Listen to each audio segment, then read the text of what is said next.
Welcome again to the channel, Life with Jennifer JM, and I am your girl, Auntie Jen. Yes, yes, yes, yes. One love to Team PMP. If the People's National Party never stood their ground and take the Jamaica Labour Party to court over the Portmore thing, they would have gone to court now, gone commit themselves that parish or there will be no parish boundary introduced until the constitutional. Let me read it your phone and I couldn't hear what go on, yeah? Then we couldn't vote for PMP. We are trying to protect the people and save it from a dictator. Eh? Save it from one dictator. You hear? Saving us from one dictator government. Just in injunction lifted after government give unequivocal undertaking not to enforce Portmore Parish law. Big up Team PMP. What I say? Big up Team PMP.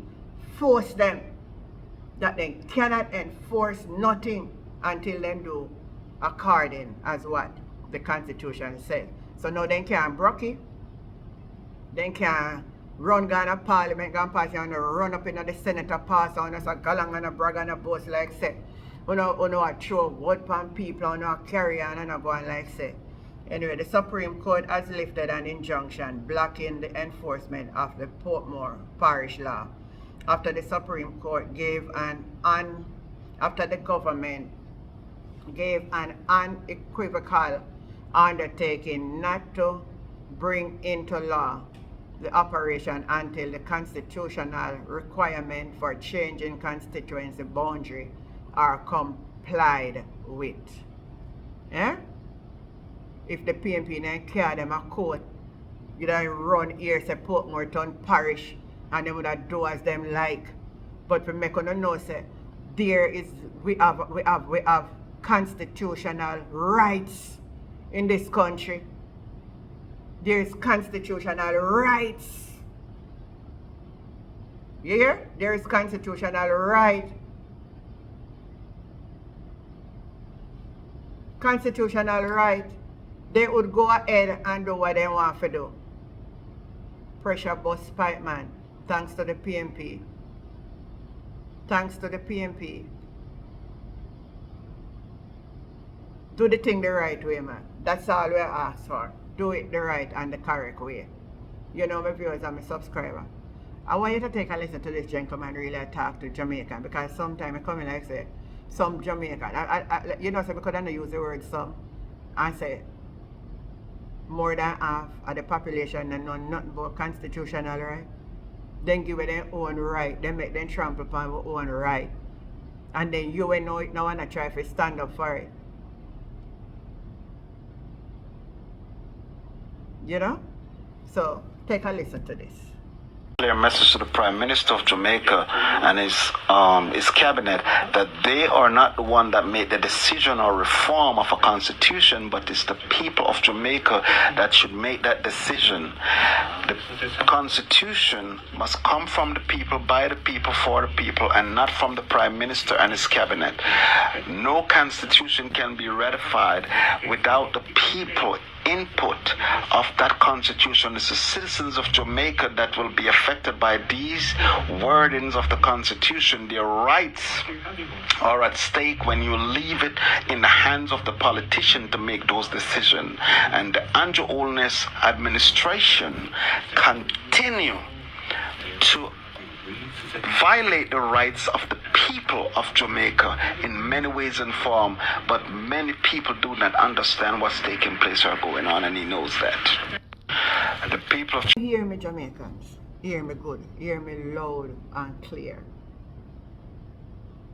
Not because you're voting these government MPs and Prime Minister and what have you, mean that they have all the right to do as they like.